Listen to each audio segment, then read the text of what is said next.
Extend the above exercise thus. Add an anchor link, move to non-chess players adjacent to each record of the chess players. So basically this is the list that we showed, and this is the form. The left pane showed the list of non-chess players and the right pane showed the list of chess players. We have to add hyperlinks adjacent to each record. So when this link is clicked, this record will move to the right side, and similarly there will be a hyperlink on this side also. When this is clicked, the record will jump to this side. This is what we have to do. So let me first of all execute it for you so that we can understand what we want. This is the form that we have already. Chess players on the left side, and this is added move right.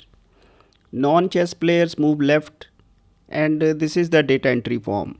When you click on non-chess players, the record moves to this side, and when you click here, both the records they move to the right side.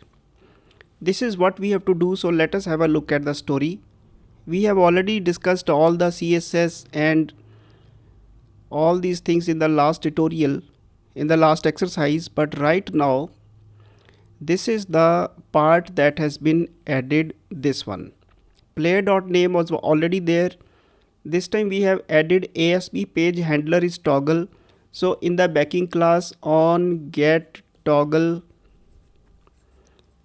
probably async, this will be added to the backing class. This will handle the click event of this anchor, and a ID parameter will be sent, player.id, the unique ID of the player, that will be sent as a parameter to this function.